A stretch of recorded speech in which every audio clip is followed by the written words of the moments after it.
Super Bowl. You know, he's going to the Super Bowl is where he's going. The miracle has happened. The Broncos are going to the Super Bowl. Yeah, Gumball, here we come to New Orleans. For the players and coaches of the National Football League, the Super Bowl is their ultimate destination.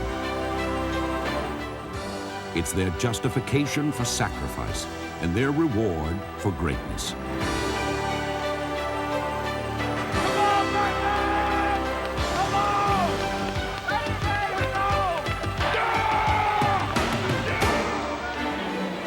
For the fans, the Super Bowl is America's winter sports spectacle. A celebration that now plays on a worldwide stage.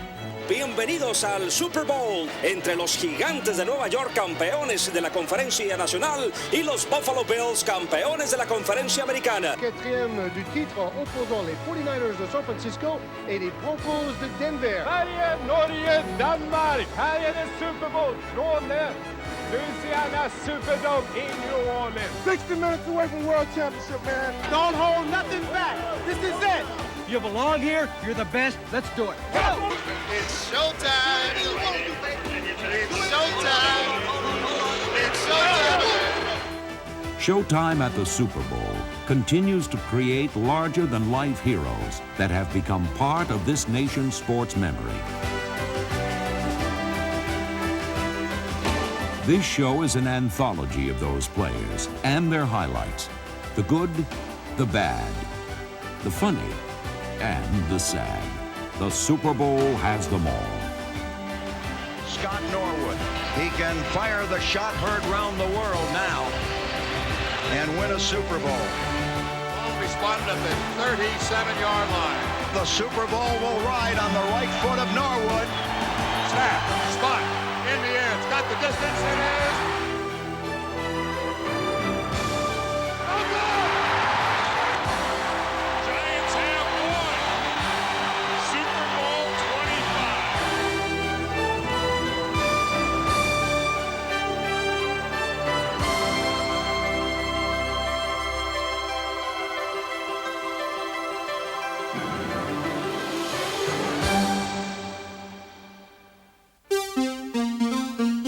A ticket to Super Bowl I costs $7.50.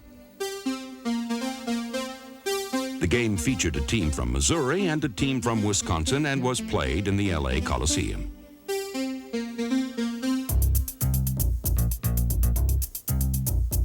Curiosity brought out the Beverly Hills paparazzi.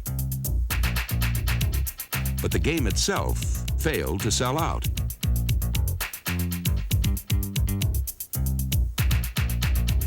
The central figure in this inaugural contest was Kansas City Chief cornerback Fred Williamson, known to his admiring fans as the Hammer.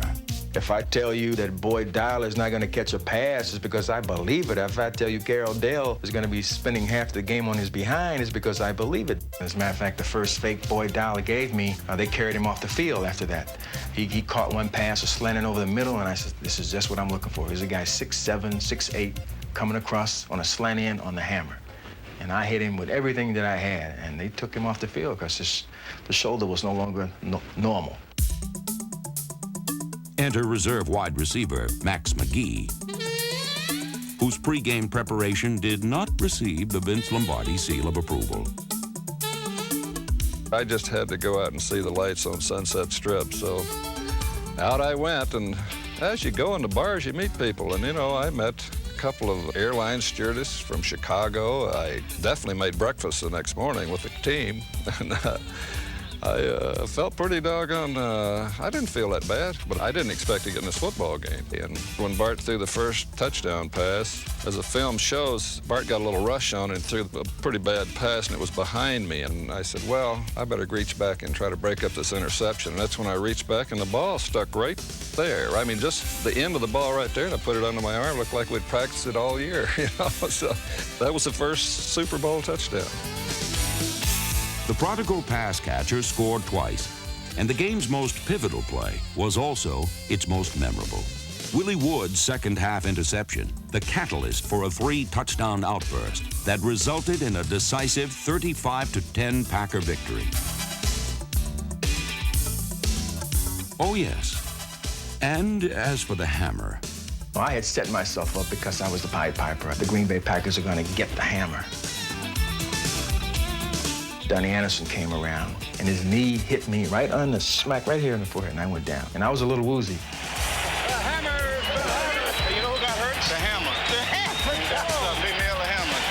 Hey, Slap, the hammer got it! I'm the clown of the football field now because I'm out. They got the hammer. They said, come on, get up. And I refused to get up. I'm embarrassed. They came and they dragged me off the field and dumped me on the sidelines. When they dumped me, I jumped up and I waved at my fans to let them know I was all right.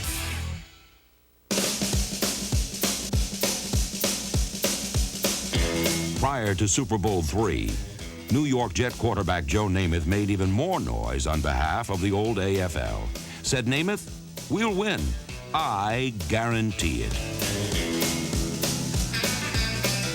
Coach Eubank was very upset. He was sure that what I had said earlier about the guarantee was going to fire up the Baltimore Colts. It's a very good thing that we won, because had we not won the game, I don't know where I'd be today. Today, he's in the Hall of Fame. His reward for engineering the greatest upset in Super Bowl history. A loss made even more painful for the Baltimore Colts by quarterback Earl Morrall's famous flea flicker volley. In the film, I'm 37 yards away from the closest guy. And why Earl didn't get there, I don't know. Whether he didn't look, didn't see me, it's hard to say. You'd have to go back. You'd have to ask him, and I don't think he wants to answer that question. He may not know the answer. How does Morrall remember his moment of Super Bowl infamy? Instead of looking at Jimmy Orr, who's standing wide open in the end zone, waving his hands, and I see the fullback and try to steer it to him, and it gets intercepted there. It's one of those things that I guess it just wasn't in the books for us. We were heavily favored and couldn't believe that it did happen. Just unbelievable. And you think about your careers, gee, I'm on top of the world, and all of a sudden, bang, I'm at the bottom. And I think that's one of the things the Super Bowls do to you, that you have a great season. If you don't win that Super Bowl, it seemed like the whole season just went down the drain. A myth was buried, and a legend was born. Yet one still must wonder, what if that flea flicker hadn't gotten all fouled up?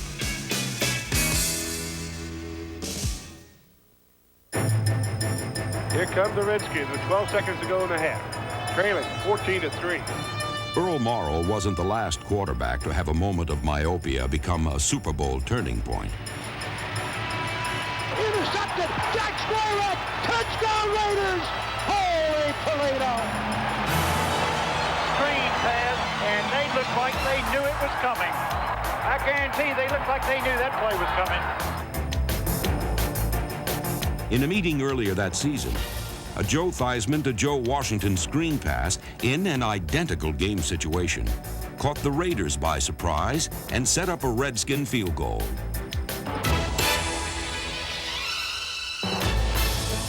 Raiders assistant coach Charlie Sumner remembered this strategy. In Super Bowl XVIII, he sent linebacker Jack Squirek into the game for the express purpose of shadowing Joe Washington. Squirek stayed with his man, and Theismann never saw him.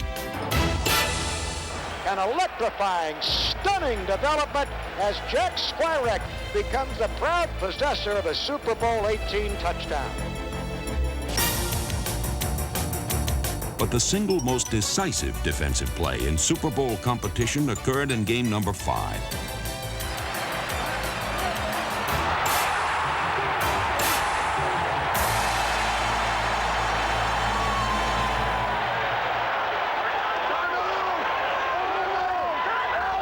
With just seconds remaining and the score tied at 13, Mike Curtis's interception set the stage for a cool rookie place kicker. At that point, we knew it was going to be a field goal. And at that time, Coach McCafferty, yelled to John Sandusky to get the field goal team ready. Tell all the guys on the field team, don't get set until you tell them to set. Tell them all not to set until you tell them to set. And if they overload one side, give a man over right, a man over left. And And I was standing on the sideline going crazy. I said, you gotta do it. You gotta hit it. And he was so calm, it didn't make sense. He said, I'm gonna do it. You know, everything is cool. We're gonna win this game. I was begging, pleading, come on, Jimmy. And as soon as he hit the ball, the sound of it, I knew it was gonna be good. O'Brien is ready. 9 seconds showing on the clock.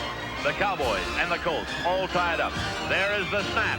The kick is up. It is long enough. It hits! A 32-yard field goal by Jimmy O'Brien. It is good. And the Baltimore Colts have just won themselves the Super Bowl if they can last out the last 5 seconds. The fact is, outstanding defensive performances usually go hand in hand with Super Bowl victories.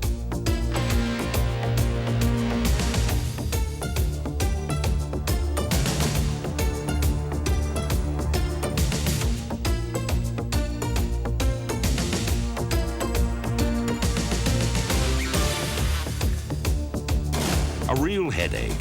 That's what Miami Dolphins safety Jake Scott was to the Washington Redskins in Super Bowl VII. The day the no-name defense did not allow a touchdown, and Scott became the second defender to earn MVP stripes.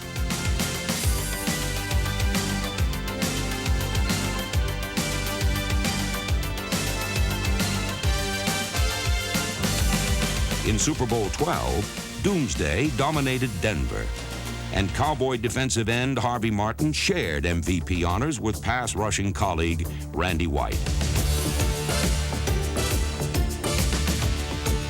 In Super Bowl XX, any member of the Chicago Bear pass rush could have been named MVP.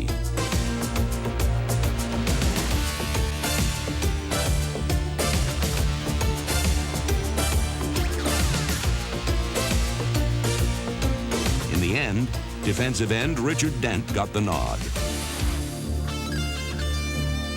But as good as Mike Ditka's defense was against the New England Patriots, the Pittsburgh Steelers allowed even fewer total yards in Super Bowl IX. Like the no-names in Super Bowl VII, the mighty Steel Curtain did not allow a touchdown. The last time that's ever been accomplished in Super Bowl competition.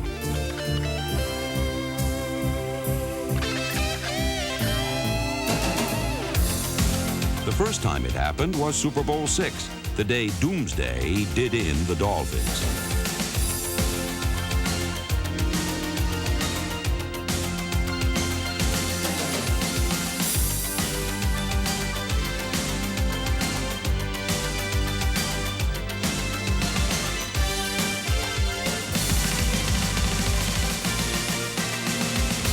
One year after their last-second loss to the Colts, Chuck Howley and the Cowboys allowed Miami a mere field goal.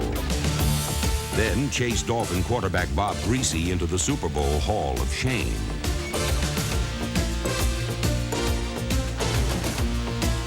It was a highlight of the day. That seemed to ensure that we were probably going to win that football game on that particular play. When you see somebody chasing somebody that far back, and that's probably the longest lost yardage situation I've ever seen in football.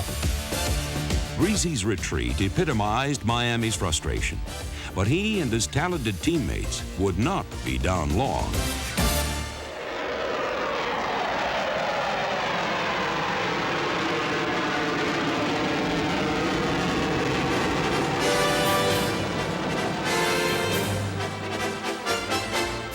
One year later, the Miami Dolphins arrived for Super Bowl VII, undefeated. And as most of the free world watched, pro football history was made.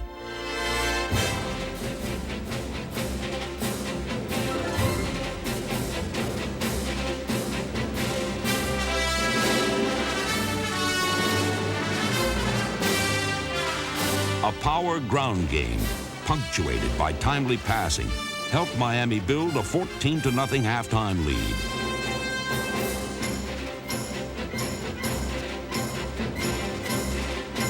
With fate dealing ill fortune to the Washington Redskins, only self-destruction could keep Don Shula's Dolphins from a perfect season.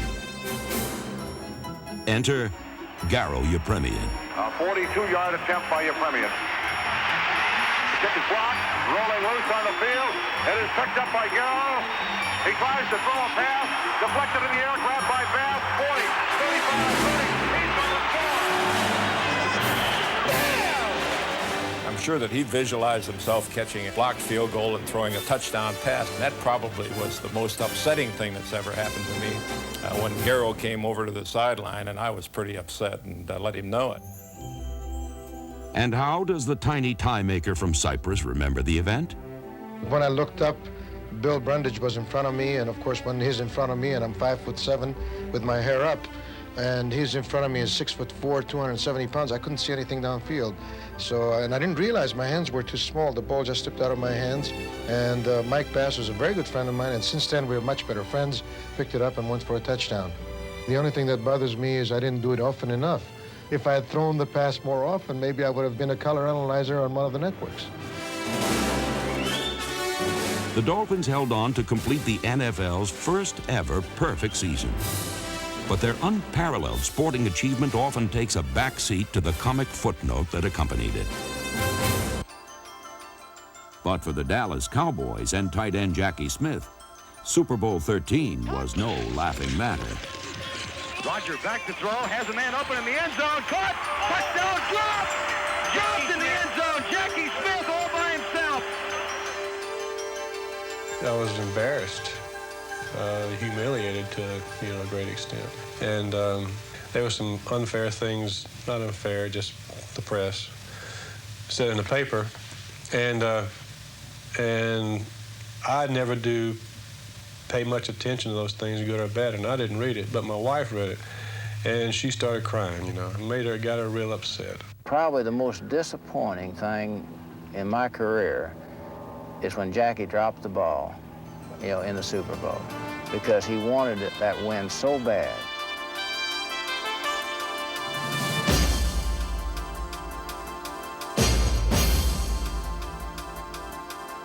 Everybody on our team just felt really terrible that he couldn't have ended his career with the championship and the Super Bowl ring, which his career deserved. Oh, bless his heart, he's got to be the sickest man in America. Oh, Jackie was so wide open in the end zone, it was incredible. They gave me a ring, and I had it made into a necklace for my wife. There's more to me, and the reason I played it than to play for a ring and say, this is what it's all about. It's not what it's all about, in my mind. Reverse. Here comes the reverse, boys. Yeah, here comes the reverse. But the victory that ring represents is important. Even more so for teams trying to avenge prior defeats, such as Hank Stram's Kansas City Chiefs in Super Bowl IV. Here it is. Move it. Oh, hey, move it up a little bit. Look at his foot here. 65 horsepower trap. It might pop wide open, Rats.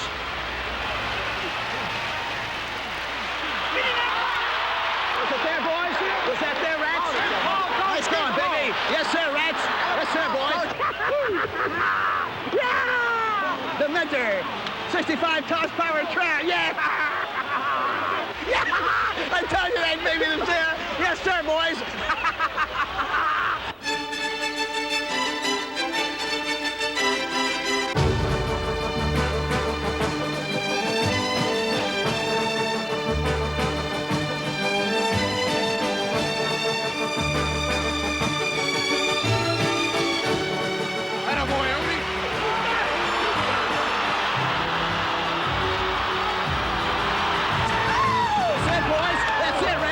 That's it, boy. Yes, sir, Rats. Yeah, that's it, boy. Nice going. Where's Otis? Where's Otis? Where's Mo? Otis. Yeah. That's the way to inject that ball over the goal line. That's it. While the Chiefs were winners in their second Super Bowl appearance, the Vikings' lopsided loss would only be the beginning of a record run of futility. 3 more times in the next 7 seasons, Minnesota ruled the NFC. Each time the Vikings were hammered in the Super Bowl. And all three defeats were marked by record-setting offensive performances by their opponent.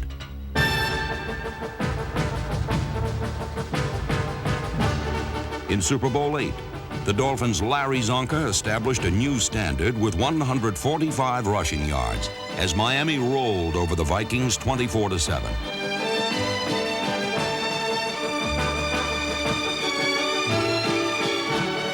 It was a record that lasted only 1 year.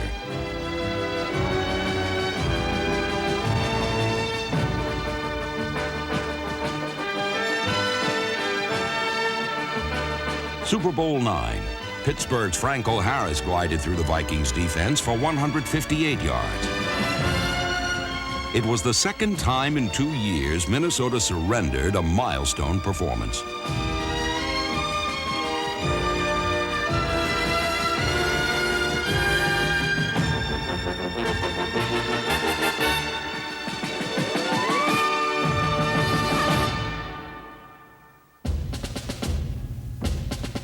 Two years later, the Oakland Raiders won their first NFL championship at the Vikings' expense.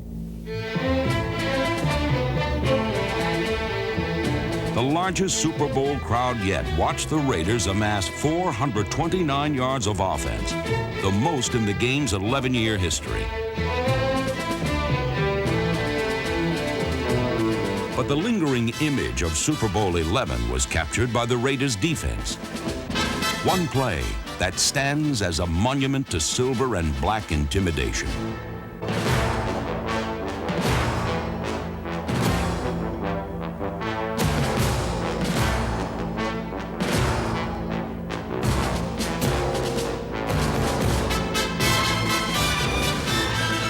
Time has not dulled the edge of Jack Tatum's piercing hit. It remains a vivid Super Bowl memory.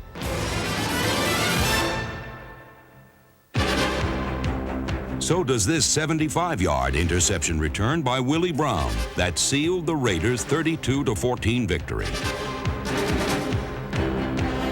Brown at the 30, 40, 50. He's going all the way. Old man Willie. Touchdown Raiders. The Raiders would dominate pro football 2 more times, a tribute to their confident, arrogant, opportunistic defense. What a day. I can't believe it. I can't believe it. It's like a dream come true. It's unbelievable. Yes, and we're going to win. We are going to win, no question. In Super Bowl XV, Rod Martin grabbed a piece of history by picking off a record 3 passes as the Raiders grasped greatness for the second time. Back is Jaworski. Now comes up the middle. Picked off. Rod Martin, the third time today. And Rod Martin once again slams the door in the face of the man they call Jaws, a sort of fitting symbol. Silver and black football is king of the hill in the National Football League. 3 years later against Washington, the Raiders wore the crown once again. The tone was set by the finest pair of cornerbacks in pro football. Number 22, Mike Haynes, slick and stylish. Number 37, Lester Hayes, rough and rowdy.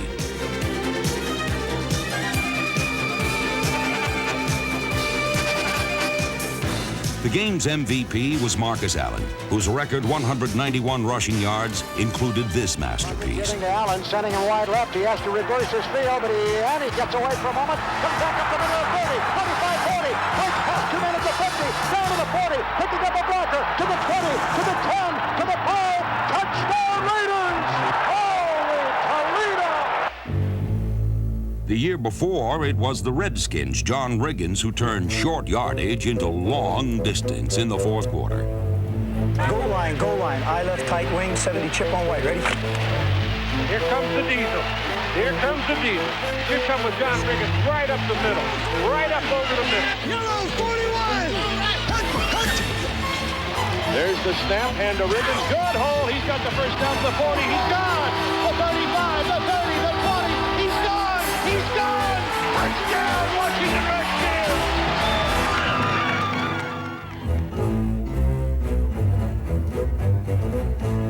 Hannigan's run propelled Washington to its first Super Bowl title.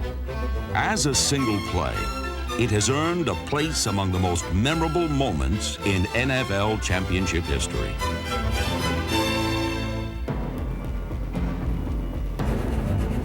The Redskins' other Super Bowl victory in the 80s featured a memorable game by another back. Timmy Smith ran for 204 yards against the Denver Broncos in the greatest rushing performance ever on Super Sunday.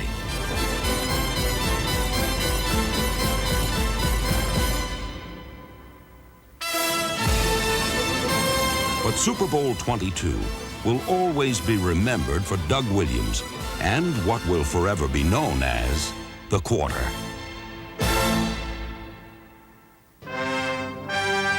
Play action fake. Williams going up top. Got Sanders on the fly at midfield. He's gone.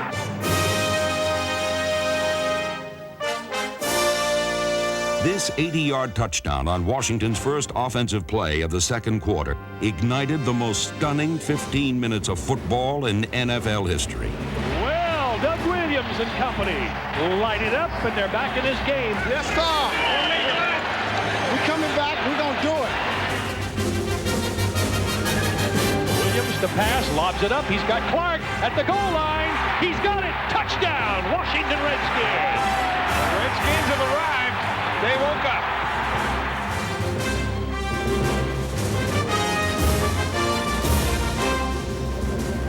He'll hand off to Smith, the deep back. Good hole. Midfield, horse race to the 40. Far side 35, 30, 25, 20, 15, 10, 5. Touchdown. You're watching history.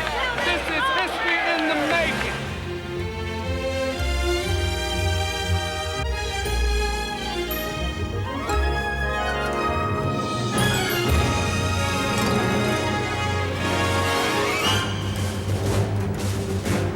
Touchdown, Washington Redskins. That's a new Super Bowl record. 4 touchdowns in 1 quarter. We are seeing a virtuoso performance. Get another one right here. Let's see. Do they go up top? Lobs it into the end zone. He's got Didier. Touchdown, Washington Redskins. Holy cow.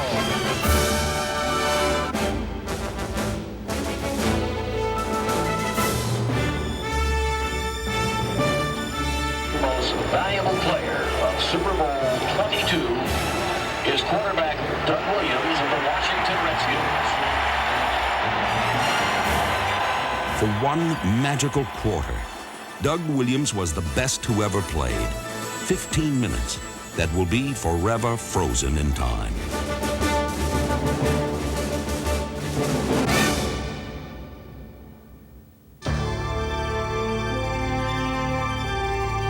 For Jim Plunkett, Super Bowl 15 was a game for the ages. Yet 2 years before that historic day in New Orleans, Plunkett was released outright by the 49ers, his career seemingly over. The Raiders gave him the chance to rediscover faith, especially in himself. Plunkett drops back to pass, steps up, he looks, over the middle, he's got it, touchdown Raiders! Plunkett on a straight drop back, steps up, can't find anybody else, takes off running to the left, rolls on the move, and it's caught by King at the 40.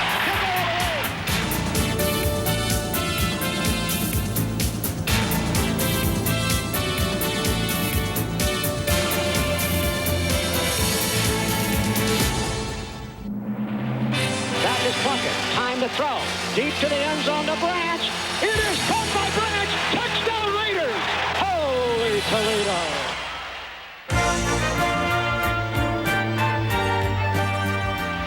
Jim Plunkett climaxing as great a comeback as sports has ever witnessed.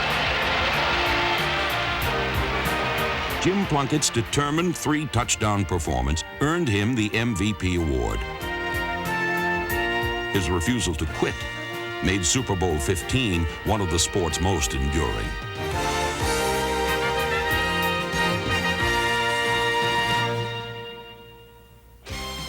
In fact, since the birth of the Super Bowl, nearly 2/3 of the MVPs have been quarterbacks.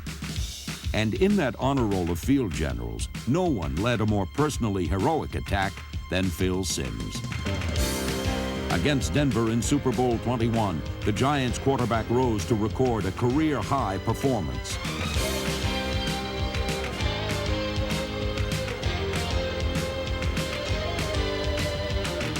Simms connected on 22 of 25 passes.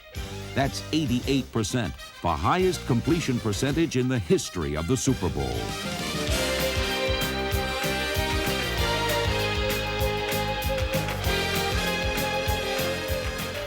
Simms' milestone performance is certainly one of the greatest single-game achievements in Super Bowl history.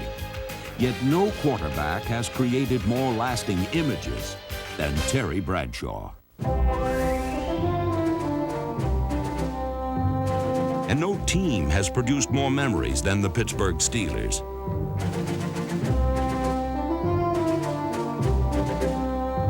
The magic of Bradshaw and receivers John Stallworth and Lynn Swann remains as striking today as when it happened more than a decade ago.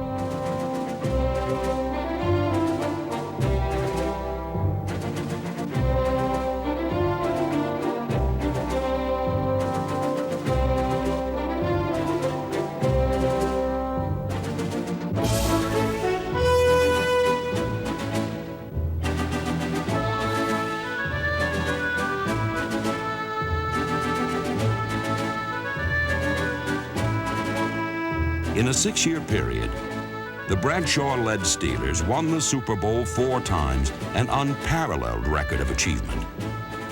It was the greatest feeling in the world, man, when you know you're good. Oh, it's good. It's a good feeling. If God would come down right now, Terry, what can I do for you? Send me and put me back in one Super Bowl and put me on the 1 foot line and give me 2 minutes to go and give me all 3 of my timeouts and give me my boys. And then let me hear my name over the loudspeaker. Let me hear the roar of the crowd. Bradshaw, Bradshaw. And let me have them booing on one side. Let me get in and call plays, see the eyes grow as I call these plays and talk to them. Let me feel the hair on my back crawl up. I mean, that's what the Super Bowl does to you. I mean, it's doing it right now to me. I mean, I could go out right now and play. I know I can play 2 minutes. The Bradshaw legend began to take shape in Super Bowl 10 against the Dallas Cowboys. Most people remember the remarkable catches by Swann.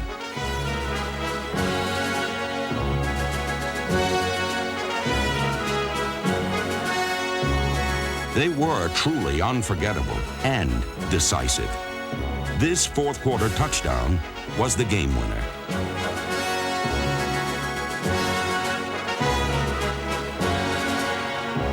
But the play was really a tribute to Bradshaw. He stepped up to take his shot at a second consecutive Super Bowl championship.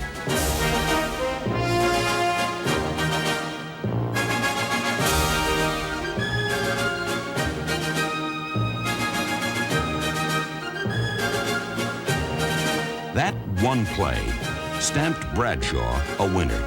He had the heart and the will of a champion. Super Bowl 14 against the Los Angeles Rams. Again, fearless and focused in the pocket, and another touchdown to Swann.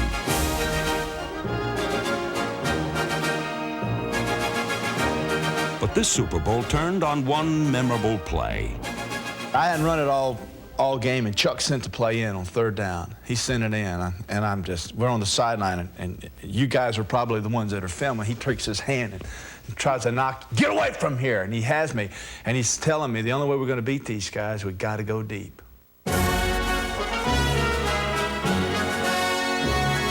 One of the best deep passers pro football has seen crafted a moment that elevated both himself and his team to a place in history. Bradshaw calls out the signals. Remember, Pittsburgh, the most dangerous fourth-quarter team in the NFL.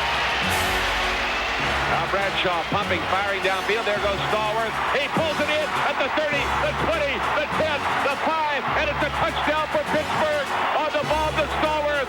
And Stallworth beat Rod Perry. Oh, did he beat him? And the Steelers fire right back on the arm of Terry Bradshaw. It was a phenomenal catch. I mean, a phenomenal catch. And the defensive backs couldn't have missed that ball by more than a quarter of an inch.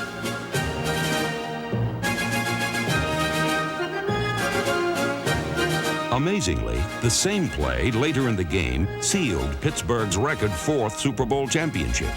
Bradshaw back to pass. He throws long down the center of the field for Stallworth. He's got it at the 25 and down at the 22. All championship quarterbacks have one thing in common. That's a great desire and will to win, and an emotional ability to block out the negative and overcome any adversity and to not panic. It's a special quality, and I look back on my career and I know I had it. Now that the 1980s have ended, it's clear that another quarterback has that special quality. Joe Montana shares something else with Terry Bradshaw: 4 Super Bowl rings.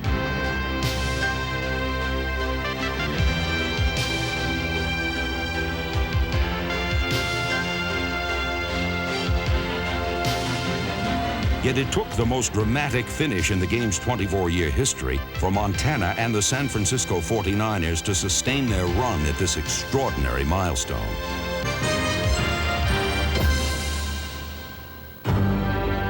Super Bowl 23.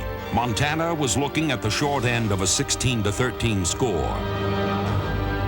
What made the task so imposing was the time remaining and the distance to be traveled. With 3:10 remaining, the 49ers will have to go from their 8-yard line. There's a lot staring them in the face. Montana back to throw on first down. Throws over the middle. Completes it to Craig. Craig is to the 16. 2:35 remaining. Montana throws. Sidelines. Rice. 30-yard line. Montana with a first down. Throws out here for Rice. He has it at midfield. Goes out of bounds at about the 40. Wide receivers near side. Montana to throw. Completes it up the middle to Craig. Get the halfback. Somebody get the halfback. Craig is down to the 36-yard line. Another 49er first down. Montana trying to drive them the length of the field here with the game in the balance. 16-13, the Bengals lead. Montana back to throw. Throws over the middle. A fine catch by Rice. Right to the 20. He's down to the 19 for a first down for the 49ers. And the 49ers let the clock run. They haven't called timeout. Montana going without a huddle. 52 seconds remaining. Joe back to throw. He looks. He throws. He completes it to Craig. He's down to the 10. 40 seconds remaining. The 49ers will have to take a timeout here, and they do. It's such a sight to watch this. It is, whether it happens now or not, to watch Joe Montana do this so many years, and to watch this absolute surgeon on the football field and one of the all-time greats do his thing again, it's almost like poetry. No way. Come on, we got to do it.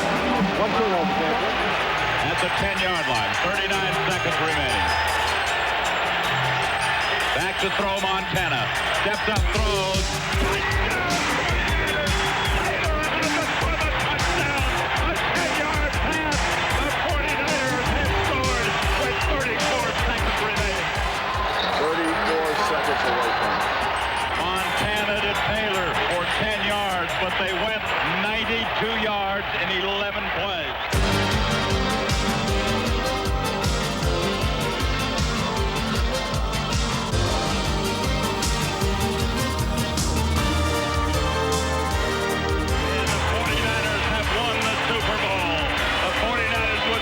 Super Bowl victories in the 1980s as they win it on a brilliant drive,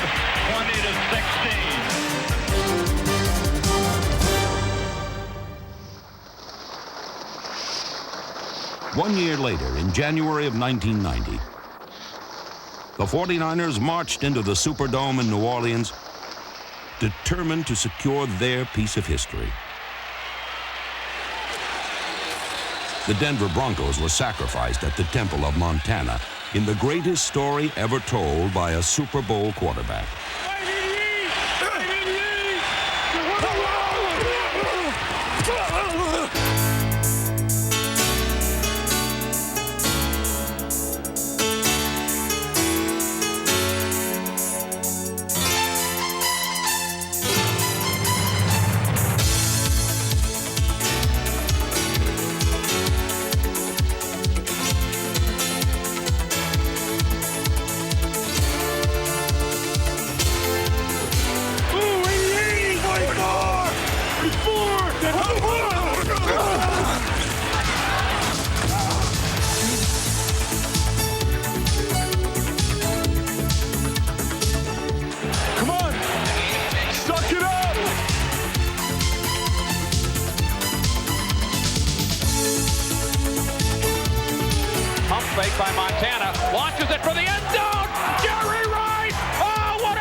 you got to play a whole nother half.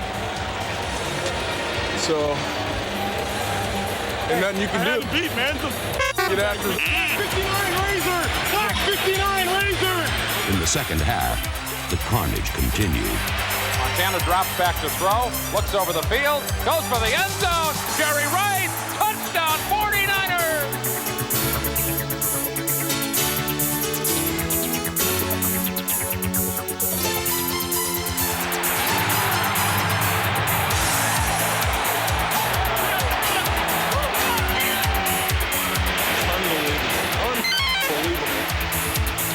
That's one way to describe Joe Montana's record-setting 5-touchdown performance. In this ultimate team triumph, one man's achievements will forever stand alone. And here comes Joe out of the ballgame. And this gives Joe Montana a chance to get what he deserves, a tremendous ovation from this crowd at the Superdome, and people on their feet. A lot of standing O's out there for Joe Montana's spectacular performance again today. Could very well be his 3rd Super Bowl MVP award.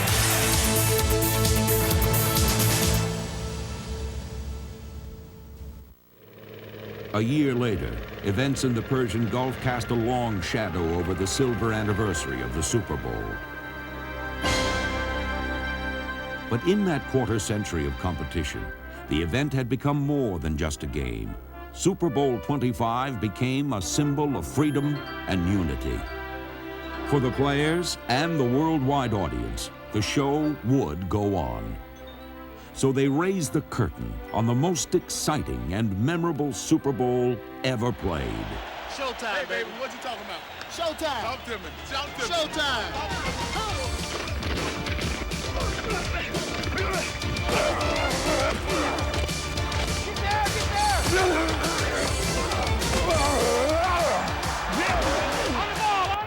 Penetration into Bills territory. Megas on the right side, takes the handoff, and is tripped. He gets up on his feet, continues to move. 40, 45-yard line. The Giants controlled the flow at the outset and took a 3-0 advantage.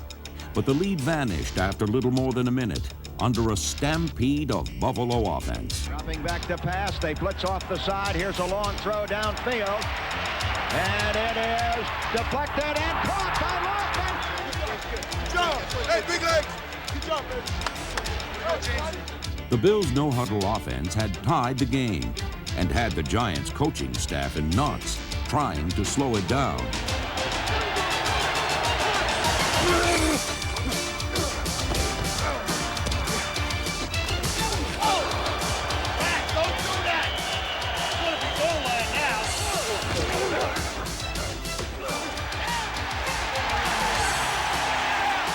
Buffalo's offense celebrated its 10-3 lead, which signaled its defense to get down to business. It's time to put the heat on them now. Party's over, baby. Let's turn it up.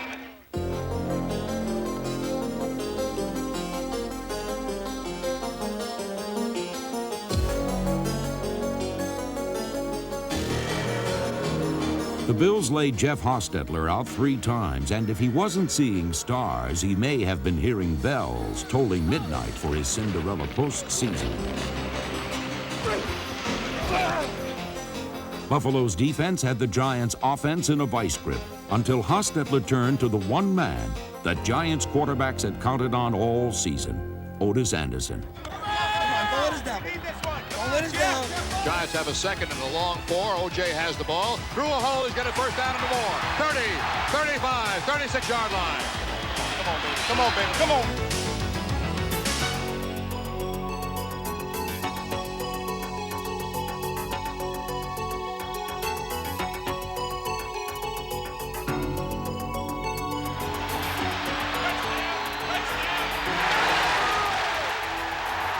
So we mentioned it was gut check time, and these Giants just passed that gut check. Came down and scored 7 when they needed it. New York began the second half by launching a drive that defined the very essence of Giant football, power football, that underscored exactly how they got to Super Bowl 25.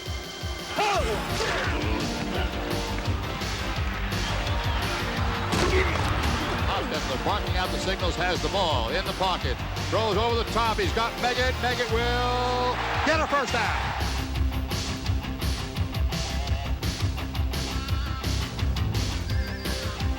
The Giants bashed downfield on a 14-play meat grinder, the most time-consuming drive in Super Bowl history. It was an assault spearheaded by MVP Otis Anderson and highlighted by Mark Ingram. 12-10 the score. Buffalo, third quarter. Hostetler has the ball and the snap. Throws. Complete. He's got Ingram for maybe a first down. He'll try to the 20. Yes, he's got it. After the catch, 7 yards and 5 tacklers lay between Ingram and a first down marker that appeared hopelessly out of reach.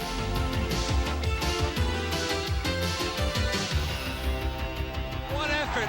What effort! Caught that ball at the 25 and got free of 3 separate tackles. I didn't think there was any chance to be able to do it. A nice spin move, a cutback, great athletic play. This has been a long, long clock-eating drive. James, this drive is taking almost 10 minutes. Giants on the 1.5-yard line. O.J. touchdown!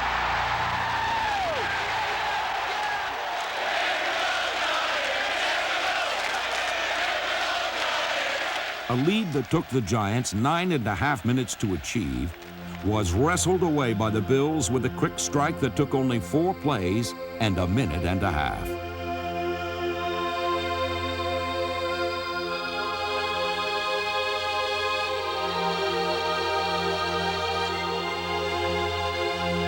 In a display of power and speed, Thurman Thomas rushed for a game-high 135 yards, and his 31-yard touchdown on the first play of the fourth quarter gave the Bills a slim 2-point edge.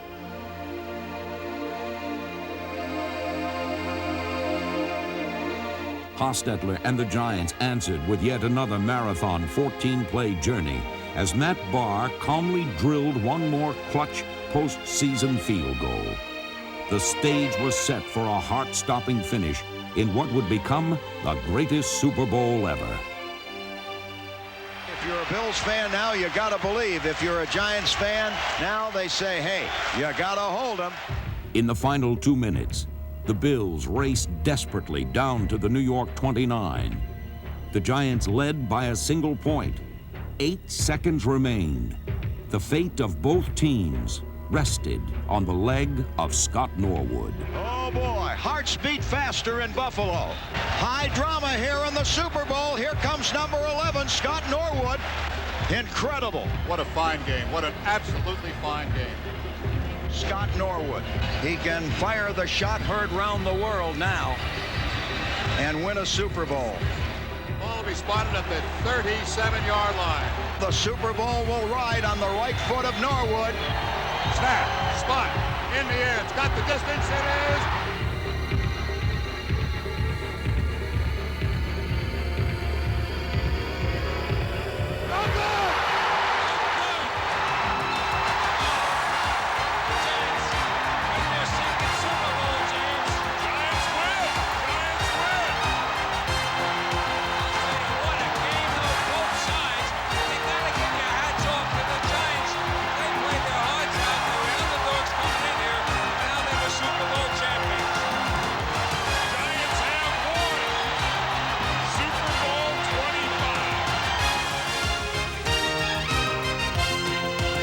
Super Bowl 25. The silver anniversary had produced a true champion, and that winner was the Super Bowl itself, an event that's still as exciting and memorable as ever.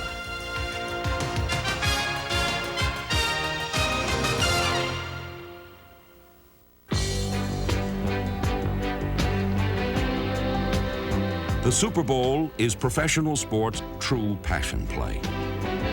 One game is all you get to shape your fate. With history the judge, the contest becomes epic in scope, grand in scale, larger than life. And make no mistake, history can be cruel to those who lose. but win, and you've gained something permanent. A piece of football immortality. The Super Bowl, always memorable, often magical. Just listen to Terry Bradshaw. Every player, in my opinion, should have experienced at least one Super Bowl to know how different and how special the game really is. You can talk about it, we can show highlights, you can interview players like myself.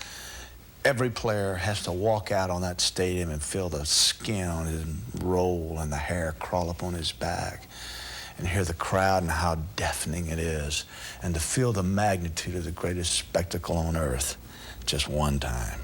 He'll never forget it.